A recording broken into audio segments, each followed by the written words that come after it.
فلسفہ مغرب کی تاریخ بائی برٹرانڈ رسل پارٹ 50۔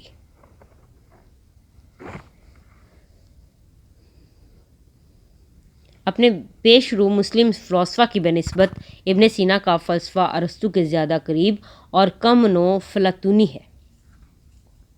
بعد کے مسیحی متکلمین کی طرح وہ مسئلہ کلیات میں مصروف رہا۔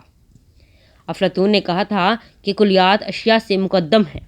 ارسطو کے دو نظریات ہیں، ایک وہ جب سوچتا ہے اور دوسرا جب وہ افلاطون کی تردید کرتا ہے۔ یوں ارسطو شرح لکھنے والے کو بے مثال مواد مہیا کرتا ہے۔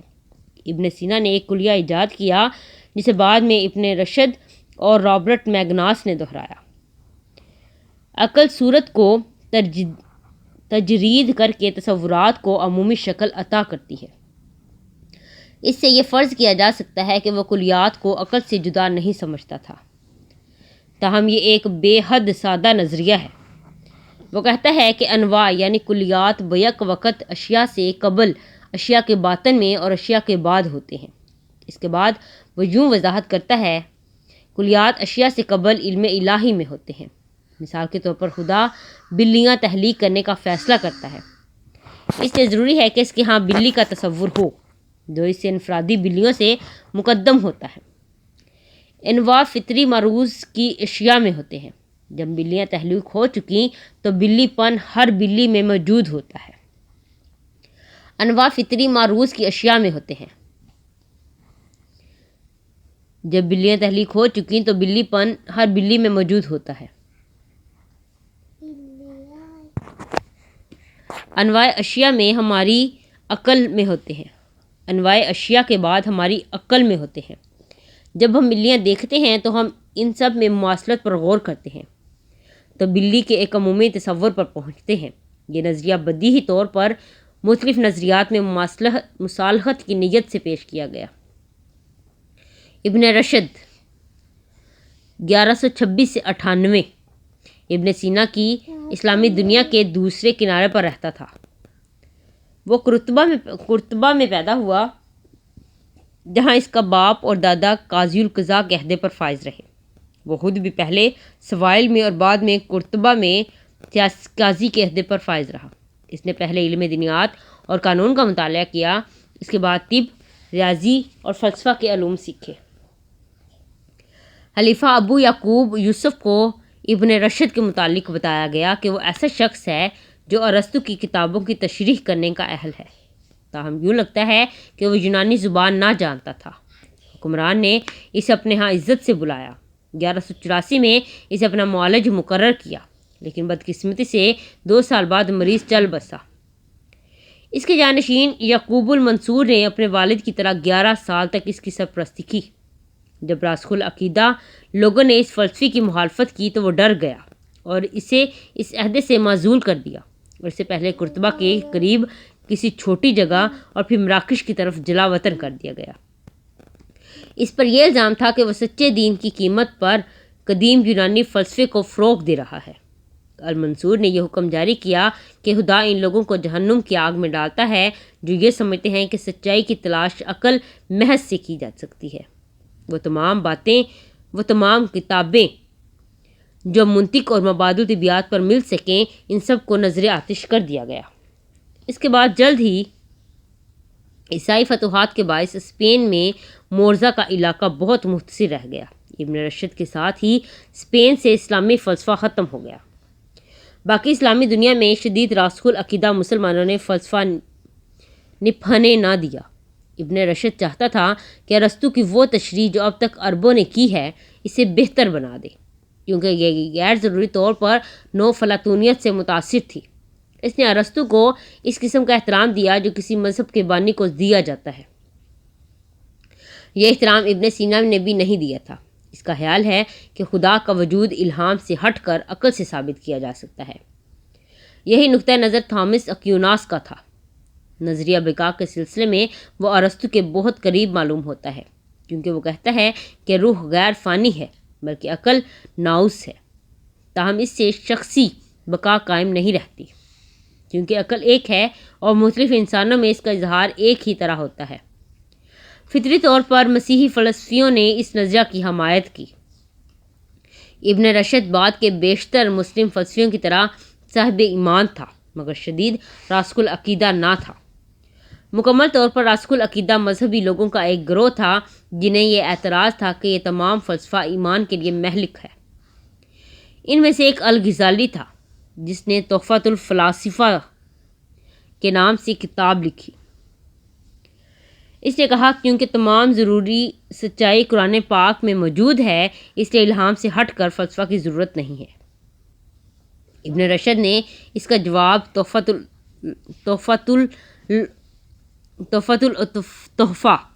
التحفہ کتاب لکھی۔ فلسفے کے خلاف جن مذہبی عقائد کو الغزالی نے تقویت دی وہ عدم سے زماں میں دنیا کی تخلیق، صفات الہی کی حقیقت اور حشر اجساد تھے۔ ابن رشد سمجھتا ہے کہ مذہب میں فلسفیانہ سچائی تمثیلی انداز میں پیش کی گئی ہے۔ اس کا اطلاق خصوصاً تخلیق پر ہوتا ہے جس کی وہ فلسفیانہ حیثیت میں تشریح ارسطو کے انداز میں کرتا ہے۔ ابن رشد اسلامی فلسفہ کی بنسبت مسیحی فلسفہ میں زیادہ اہمیت رکھتا ہے۔ اس کے وقت سے اول الذکر میں فلسفہ ختم ہوتا ہے جبکہ مؤخر الذکر فلسفہ شروع ہوتا ہے۔ 13ویں صدی کے اوائل میں مائیکل اسکاٹ نے ان کی کتابوں کا لاطینی زبان میں ترجمہ کیا۔ یہ بات حیران کن ہے کیونکہ اس کی کتابیں 12ویں صدی کے نصف آخر میں لکھی گئیں۔ یورپ میں اس کا وسیع اثر ہوا۔ اس سے نہ صرف متکلمین متاثر ہوئے بلکہ آزاد فکر رکھنے والے غیر فلسفی لوگ بھی۔ فلسفیوں میں اس کی سب سے پہلے تعریف کرنے والے خصوصاً فرانسسکن تھے۔ پیرس یونیورسٹی کے فلسفیوں نے بھی یہی طرز عمل اپنایا، لیکن اس موضوع پر بعد کے باب میں بحث ہوگی۔ عربوں کا فلسفہ اختراعی فکر کے اعتبار سے اہم نہیں ہے۔ ابن سینا اور ابن رشد بنیادی طور پر شارحین تھے۔ عمومی طور پر یہ کہا جا سکتا ہے کہ منطق اور مابعد الطبیعیات میں زیادہ سائنسی فلسفیوں کے نظریات ارسطو اور نو افلاطونیوں سے آئے۔ جالینوس سے فلسفہ طب آئے۔ یونانی اور ہندی ماخذوں سے علم ریاضی اور علم ہیئت کے فلسفی آئے، اور باطنی مذہبی فلسفہ میں بھی ایرانی عقائد شامل ہیں۔ عربی میں لکھنے والوں نے علم ریاضی اور علم کیمیا میں کچھ اختراع ظاہر کی ہے۔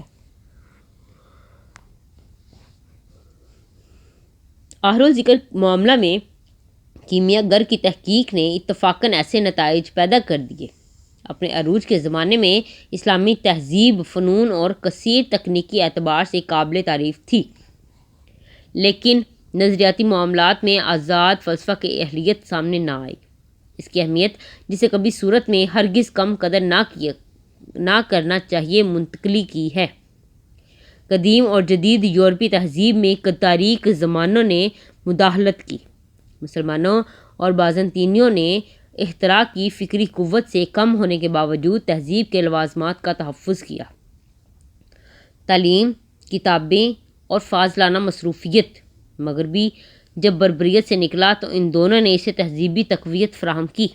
مسلمانوں نے سب سے بڑھ کر 13ویں صدی میں اور بازنطینیوں نے 15ویں صدی میں۔ ہر صورت میں محرک نے منتقل کنندگان کی بنسبت نئی فکر پیدا کی، ایک صورت میں علم الکلام اور دوسری صورت میں نشاط ثانیہ، جس کے اور بھی اسباب تھے۔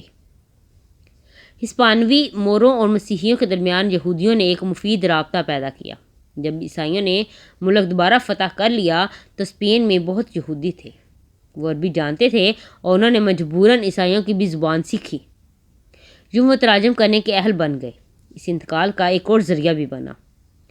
مسلمانوں نے ارسطوی لوگوں کو تنگ کیا تو مور فلسفی پناہ لینے خصوصاً پروانس صوبوں میں یہودیوں کے پاس چلے گئے۔ ہسپانوی یہودیوں میں صرف ایک اہم فلسفی ہوا جس کا نام میمونائڈز تھا۔ وہ 1135 میں قرطبہ میں پیدا ہوا، لیکن 20 سال کی عمر میں قاہرہ چلا گیا اور زندگی بھر وہیں رہا۔ اس نے عربی میں لکھا، لیکن جلد ہی اس کا عبرانی میں ترجمہ کیا گیا۔ ایسا غالباً فریڈرک دوم کی درخواست پر کیا گیا۔ اس نے ایک کتاب لکھی جس کا نام رہنمائے آوارگان تھا۔ یہ ان فلسفیوں کے لیے لکھی جو اپنا ایمان کھو چکے تھے۔ اس کا مقصد ارسطو اور یہودی دینیات میں مصالحت کرانا تھا۔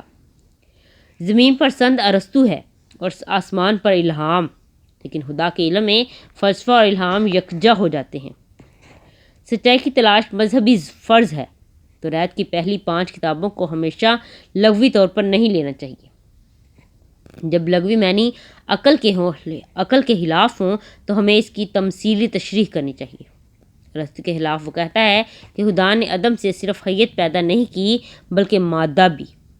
وہ ٹیمیس کا خلاصہ بیان کرتا ہے جس کا اسے عربی زبان میں علم تھا، اور بعض معاملات میں ارسطو کی بنسبت اسے ترجیح دیتا تھا۔ خدا کی حقیقت ہمارے علم میں نہیں آ سکتی کیونکہ تمام قابل صفات سے وہ بلند تر ہے۔ یہودی اسے بدعتی سمجھتے تھے اور اس حد تک چلے گئے کہ انہوں نے کلیسائی عہدیداران کو اس کے خلاف کر دیا۔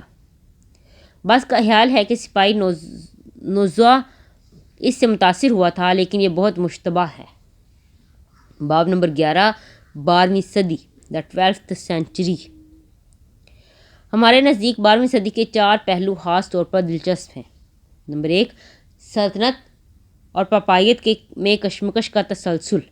نمبر 2، لمبارڈ شہروں کا عروج۔ نمبر 3، صلیبی جنگیں۔ اور نمبر 4، متکلمین کی ترقی۔ یہ چاروں امور اگلی صدی میں بھی جاری رہے۔ صلیبی جنگوں کا انجام خفت رہا، لیکن جہاں تک باقی 3 تحریکوں کا تعلق ہے تو 12ویں صدی میں یہ عبوری مرحلہ میں رہیں اور پوری طرح بار آور 13ویں صدی میں ہوئی۔ 13ویں صدی میں پوپ کا سلطنت پر یقینی تسلط قائم ہو گیا۔ لمبارڈ شہروں نے محفوظ آزادی حاصل کر لی اور مدرسیت اپنے انتہائی عروج تک پہنچ گئی، تاہم یہ سب 12ویں صدی میں ارتکاب پذیری ہی کا نتیجہ تھا۔ ان 4 تحریکوں میں سے نہ صرف پہلی بلکہ باقی 3 کی بے پاپائیت اور کلیسا کی قوت میں اضافے سے گہری وابستگی ہے۔ پوپ کا شہنشاہ کے خلاف مزاحمت کے سلسلے لمبارڈ شہروں سے الحاق تھا۔ پوپ اربن دوم نے پہلی صلیبی جنگ کا افتتاح کیا۔ بعد کے آنے والے تمام پوپ بعد کی جنگوں کی باقاعدہ بڑھاوا دیتے رہے۔ تمام متکلمین فلسفی کلیسا سے وابستہ تھے۔ کلیسائی مجالس نے اس کا خیال رکھا کہ انہیں راسخ الاعتقادی کی حدود میں رکھیں، یا اگر وہ بے راہ ہیں تو انہیں نظم و ضبط میں رکھا جائے۔ بلا شبہ ان کا کلیسا کی سیاسی فتح کا احساس، جس میں وہ خود کو شریک سمجھتے تھے، ان کی فکری پیش قدمی کو تحریک بخشی۔ قرون وسطیٰ کی عجیب باتوں میں سے ایک یہ ہے کہ وہ جدت پسند اور اخلاق تھے، مگر انہیں خود اس کا شعور نہ تھا۔ تمام فریقین اپنی حکمت عملیوں کا جواز قدیم اور پرانی دلیلوں سے پیش کرتے تھے۔ جرمنی میں شہنشاہ شارلمین کے زمانے کی جاگیرداری کے اصولوں کا سہارا لیتا تھا۔ اٹلی میں اس کا جواز رومی قوانین اور قدیم شہنشاہوں کی قوت تھی۔ لمبارڈ شہر اس سے بھی پیچھے جا کر جمہوری روم کے اداروں کو جواز بناتے تھے۔ پوپ کی جماعت اپنے دعووں کی بنیاد قسطنطائن کے جیلی عطیے پر رکھتی تھی اور جزوی طور پر سال اور سیمیول کے روابط پر، جیسا کہ انہیں عہد نامہ قدیم میں پیش کیا گیا ہے۔ متکلمین کا جواز سخائف تھے، یا پھر پہلے افلاطون اور بعد میں ارسطو تھا۔ جب وہ جدت پسند ہوئے تو حقائق کو چھپا دیتے۔ صلیبی جنگوں کا مقصد اسلام کے عروج سے پہلے کی صورتحال کو بحال کرنا تھا۔ ہمیں اس علمی قدامت سے کوئی مغالطہ نہیں ہونا چاہیے۔ صرف شہنشاہ کے معاملے میں اس کی حقائق سے مطابقت تھی۔ جاگیرداری خصوصاً اٹلی میں زوال پذیر تھی۔ رومی سلطنت محض 1 یا 2 رہ گئی تھی، اس لیے شہنشاہ شکست کھا گئے۔ شمالی اٹلی کے شہر جب وہاں بعد ازاں ترقی ہوئی، قدیم یونانی شہروں میں سے بہت مشابہت رکھنے لگے۔ انہوں نے اسی نمونے کو دوبارہ دہرایا جو نقل کے باعث نہ تھا بلکہ حالات کے مطابقت کے باعث تھا۔ یعنی شہر چھوٹے، امیر بہت مہذب جمہوری تاجر برادریاں رکھتے تھے اور ان کے ارد گرد کم مہذب سطح کی بادشاہتیں تھیں۔ تاہم متکلمین اگرچہ ارسطو کا احترام کرتے لیکن عربوں سے زیادہ جدت پسند تھے۔ فلاطینس یا آگسٹائن کے بعد کسی ایک سے بھی زیادہ جدید تھے۔ فکر کی مانند سیاست میں بھی ویسی ہی امتیازی جدت کے مالک تھے۔ سلطنت اور پاپائیت میں کشمکش کا تسلسل۔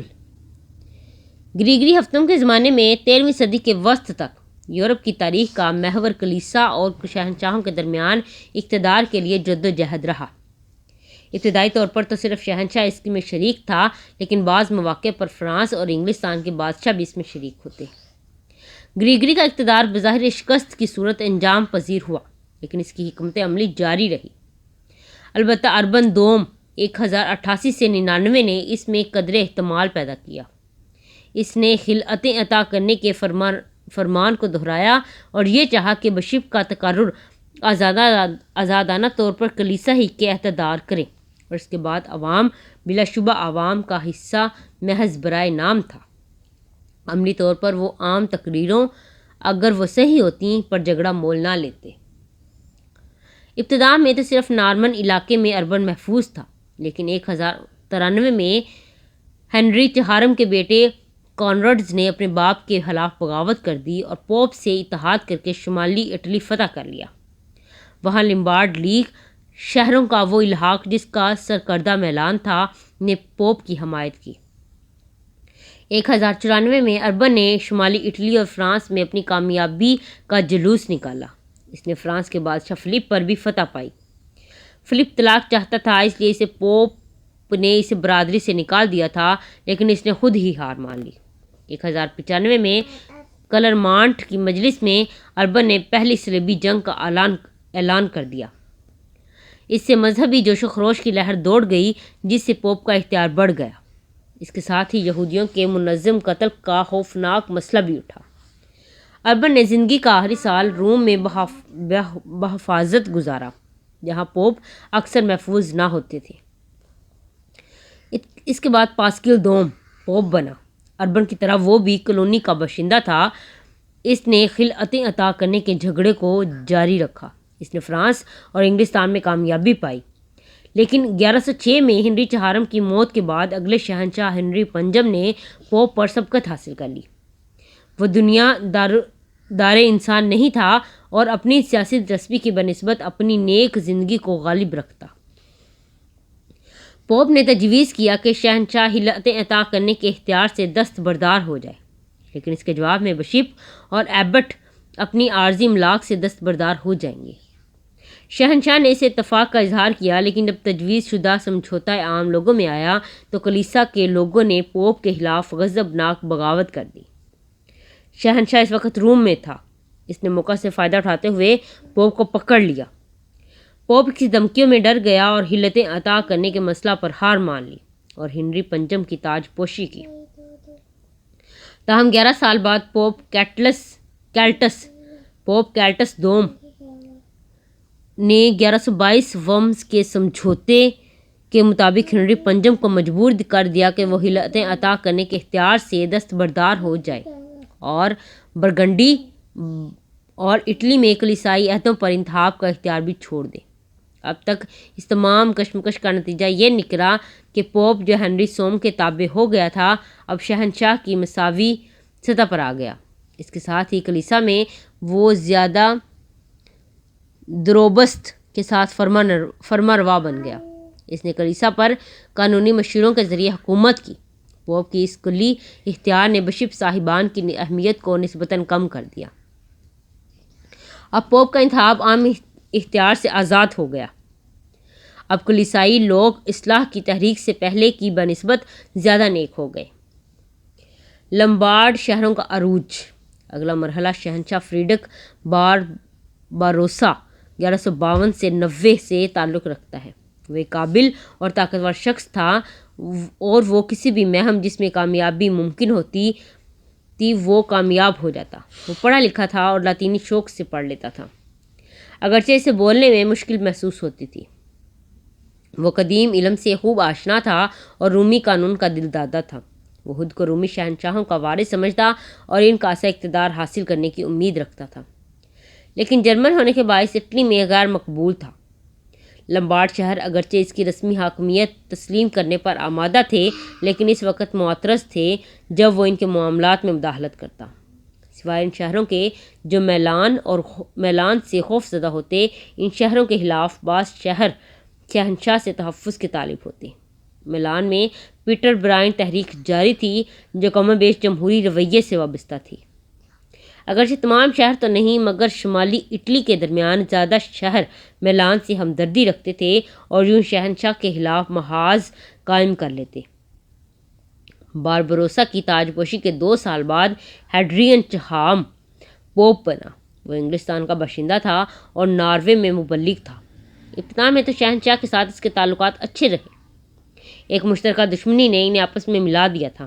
روم کا شہر دونوں سے آزادی کا خواہاں تھا۔ اس جدوجہد میں روم شہر نے ایک صوفی منتش بدعتی آرنلڈ آف بریسیا کو حمایت کے لیے بلایا۔ اس کی بدعت بہت سنگین تھی۔ وہ کہتا تھا پادری جن کے پاس جاگیریں ہیں، بشیپ جن کے پاس تعلقے ہیں اور راہب جو املاک کے مالک ہیں کبھی بھی نجات نہیں پا سکتے۔ اس کے اس نظریے کے مطابق کلیسا کو تمام قوتیں روحانی معاملات کے لیے وقف رکھنی چاہیے۔ کسی نے بھی اس کی مخلصانہ درویشی پر کبھی انگشت نمائی نہ کی تھی، لیکن اس اپنی بدعت کے باعث اسے گمراہ سمجھا جاتا تھا۔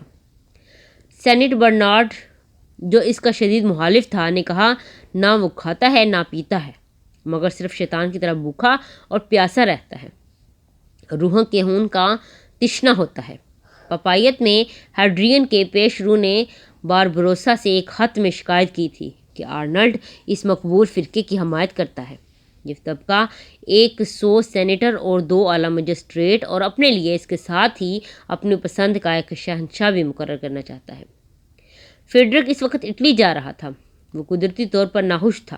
رومیوں کو اپنی برادری کے لیے آزادی کا مطالبہ جس کی آرنلڈ نے حوصلہ افزائی کی تھی، فساد کی صورت اختیار کر گیا جس میں ایک کارڈنیل مارا گیا۔ اس پر نئے منتخب پادری ہیڈریئن نے روم میں حکم امتناعی نافذ کر دیا۔ یہ مقدس ہفتہ تھا اور ضعیف الاعتقادی رومیوں پر غالب آ گئی۔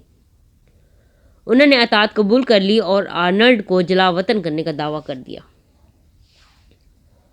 آرنلڈ روپوش ہو گیا لیکن شہنشاہ کے سپاہیوں نے اسے پکڑ لیا۔ اسے جلا دیا گیا اور اس کی راکھ کو دریائے دجلہ میں پھینک دیا گیا۔ اسے خوف تھا کہ اس کی کسی نشانی کو محفوظ کر کے اسے مقدس تبرک نہ بنا لیا جائے۔ فیڈرک اس پر رضامند نہ تھا کہ جب پوپ گھوڑے سے اترے تو وہ اس کی باغ اور رکاب پکڑے۔ اس غیر رضامندی سے تاخیر کے باعث پوپ نے 1155 میں عوام الناس کی مخالفت کے باوجود شہنشاہ کی رسم تاج پوشی ادا کر دی۔ عوام کی مزاحمت کو بہت زیادہ خون ریزی سے دبا دیا گیا۔ دیانتدار انسان تو ختم ہو ہی چکا تھا۔ اب عملی سیاستدان اپنی لڑائیاں لڑنے کے لیے آزاد تھے۔ نارمل لوگوں سے صلح کر لینے کے بعد پوپ نے شہنشاہ سے تعلق توڑنے کی ہمت کر لی۔ تقریباً 20 برس تک یہ جنگ جاری رہی۔ ایک طرف شہنشاہ تھا اور دوسری طرف پوپ اور لمبارڈ کے شہر تھے۔ نارمن اکثر پوپ کی حمایت کرتے۔ شہنشاہ کے خلاف جنگ میں زیادہ حصہ لمبارڈ لیگ نے لیا جس نے آزادی کا نعرہ لگایا۔ یہ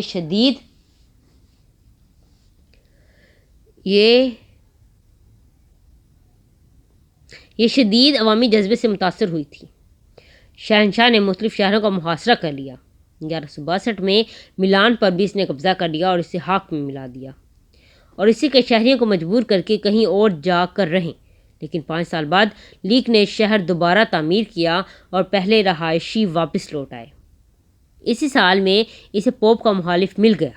اس کی مدد سے کثیر فوج لے کر روم کی طرف روانہ ہوا، لیکن فیڈرک کی فوج کو کسی متعدی مرض نے تباہ کر دیا۔ وہ تنہا بھاگ کر جرمنی لوٹ آیا۔ اگرچہ صرف سسلی نہیں بلکہ یونانی شہنشاہ بھی اب لمبارڈ لیگ کے ساتھ مل گیا تھا۔ باربروسا نے ایک اور کوشش کی لیکن اسے 1176 میں لیگنینو کے مقام پر جنگ میں شکست ہوئی۔ اس کے بعد وہ صلح کرنے پر مجبور ہو گیا اور شہروں کو پوری آزادی دے دی، تاہم صلح کی شرائط کے مطابق پوپ اور شہنشاہ میں کسی ایک کو بھی پوری فتح حاصل نہ ہوئی۔ باربروسا قریب الموت تھا۔ 1199 میں وہ تیسری صلیبی جنگ میں چلا گیا اور اگلے سال مر گیا۔ اس طویل جھگڑے میں جس کے بالآخر سب سے زیادہ اہمیت ثابت ہوئی وہ آزاد شہروں کا اٹھ کھڑا ہونا تھا۔ شہنشاہ کی قوت کا روح کا روبہ زوال ہونا زمینداری سے وابستہ ہونے کے باعث تھا۔ شہنشاہ کی قوت کا روح بے زوال ہونا زمینداری سے وابستہ ہونے کے باعث تھا۔ پوپ کا اختیار اگرچہ اب بھی بڑھ رہا تھا، لیکن اس کا انحصار دنیا کی ضرورت پر تھا جو شہنشاہ کے مخالف تھی۔ اس لیے پوپ کی اہمیت بھی اس وقت کم ہونے لگی جب سلطنت کا تسلط ختم ہو گیا، لیکن شہروں کی قوت نئی بات تھی اور یہ معاشی ترقی اور نئی سیاسی صورتوں کا نتیجہ تھی۔ اگرچہ بظاہر یہ بات 12ویں صدی میں ایسی نہیں لگتی، مگر اٹلی کے شہروں میں بہت عرصہ پہلے ایک غیر کلیسائی کلچر پیدا ہو چکا تھا جو اپنی انتہائی سطحوں پر ادب میں، آرٹ میں اور سائنس میں پہنچا۔ باربروسا کے خلاف کامیاب مزاحمت کے نتیجہ میں یہ بات ممکن ہو سکی۔ شمالی اٹلی کے تمام بڑے شہروں میں تجارت ہوتی تھی۔ 12ویں صدی میں زیادہ پرسکون حالات نے تاجروں کو پہلے سے زیادہ خوشحال بنا دیا۔ سمندر کے کنارے واقع شہر جیسے وینس، جینوا اور پیسا کو اپنی آزادی کے لیے نہ لڑنا پڑا۔ اس لیے یہ شہر شہنشاہ کے کم خلاف تھے بنسبت ان شہروں کے جو الپس کے دامن میں تھے، کیونکہ یہ اٹلی کی گزرگاہ پر ہونے کے باعث اہم تھے۔ یہی وجہ ہے کہ اس زمانے میں ملان باقی شہروں سے ایک بہت ہی زیادہ دلچسپ اور اہم شہر ہے۔ ہنری سوم کے زمانے تک ملان کے لوگ اپنے آرک بشپ کے اطاعت پر قانع تھے، لیکن پیراٹن تحریک نے، جس کا ذکر گزشتہ باب میں ہوا ہے، اس صورتحال کو بدل دیا۔ آرک بشپ نے جاگیرداروں کا ساتھ دیا، لیکن مقبول عوامی تحریک نے پوپ کی مخالفت کے ساتھ جاگیرداروں کی بھی مخالفت کی۔ اس کے نتیجہ میں جمہوریت کی کچھ شروعات ہوئیں اور ایک ایسا آئین بنا جس کے تحت شہر کے حکمرانوں کا انتخاب شہر کے لوگ کرنے لگے۔ شمال کے مختلف شہروں میں، لیکن خصوصاً بولونا میں عوامی قانون دانوں کا ایک تعلیم یافتہ طبقہ تھا۔ یہ رومی قانون کے ماہر تھے۔ علاوہ ازیں 12ویں صدی سے بعد ازاں تک عام امیر لوگ ایلپس کے شمال کے جاگیرداری شہروں کی بنسبت زیادہ بہتر تعلیم یافتہ تھے۔ اگرچہ انہوں نے شہنشاہ کے خلاف پوپ کی حمایت کی، لیکن امیر تجارتی شہروں کا نقطۂ نظر کلیسائی نہ تھا۔ 12ویں اور 13ویں صدیوں میں ان میں سے بہت زیادہ نے پیورٹین قسم کی بدعتیں اختیار کر لیں۔ ایسا ہی تحریک اصلاح دین کے بعد انگلستان اور ہالینڈ کے تاجروں نے کیا۔ بعد ازاں وہ آزاد ہونے لگے جو کلیسا کی صرف زبانی تعریف کرتے لیکن حقیقی پارسائی سے محروم تھے۔ ڈانٹے پرانی قسم کے لوگوں میں آخری شخص ہے اور بوکیشیو نئی قسم کے لوگوں میں پہلا شخص ہے۔ صلیبی جنگوں سے ہمیں جنگوں کی حیثیت سے کوئی سروکار نہیں، لیکن تہذیب کے حوالے سے وہ ایک خاص اہمیت رکھتی ہیں۔ یہ قدرتی بات ہے کہ پپائیت صلیبی جنگوں میں پہل قدمی کرتی، کیونکہ کم از کم بظاہر یہ ایک مذہبی مقصد تھا۔ لہذا جنگ کے پروپیگنڈا اور مذہبی جوش و خروش جو ابھارا گیا تھا، ان سے پوپ کی قوت بڑھ گئی تھی۔ ایک اور اہم بات کثیر تعداد میں یہودیوں کا قتل تھا۔ جنہیں قتل نہ کیا گیا، ان کی جائیدادیں چھین لی گئیں اور انہیں زبردستی بپتسمہ دیا گیا۔ پہلی صلیبی جنگ میں جرمنی میں یہودیوں کا وسیع پیمانے پر قتل عام کیا گیا، اور تیسری صلیبی جنگ میں جب شیر دل رچرڈ تحت نشین ہوا تو انگلستان میں لاتعداد یہودیوں کو موت کی گھاٹ اتار دیا گیا۔ یارک، جہاں پہلے مسیحی بادشاہ نے حکمرانی شروع کی تھی، میں یہودیوں پر اجتماعی ظلم و ستم کی ہیبت ناک مناظرہ دیکھنے میں آئے۔ صلیبی جنگوں سے پہلے تمام یورپ میں مشرقی اشیاء کی تجارت کی اجارہ داری یہودیوں کے ہاتھ میں تھی۔ صلیبی جنگوں کے بعد یہودیوں کو اذیتیں دینے کے نتیجے میں یہ تجارت اب وسیع طور پر مسیحیوں کے ہاتھ میں آ گئی تھی۔ صلیبی جنگوں کا ایک اور مگر مختلف نتیجہ یہ نکلا کہ قسطنطینیہ کے ساتھ ادبی میل ملاپ کو تحریک ملی۔ 12ویں صدی میں اور 13ویں صدی کے اوائل میں اس میل ملاپ کے نتیجے میں متعدد یونانی کتابوں کے لاطینی میں ترجمے کیے گئے۔ قسطنطینیہ کے ساتھ ہمیشہ بہت تجارت ہوتی رہی ہے، خصوصاً وینس کے بہت لوگ یہ تجارت کرتے، لیکن اٹلی کے تاجروں نے اعلیٰ یونانی ادب کے ساتھ رابطے کی کبھی تکلیف گوارا نہ کی۔ اسی طرح انگریز اور امریکی تاجروں نے شنگھائی میں چین کے اعلیٰ ادب سے کبھی کوئی رابطہ رکھنے کی زحمت نہ کی۔ چین کے ادب عالیہ کا علم یورپی لوگوں تک صرف مبلغین کے ذریعے پہنچا۔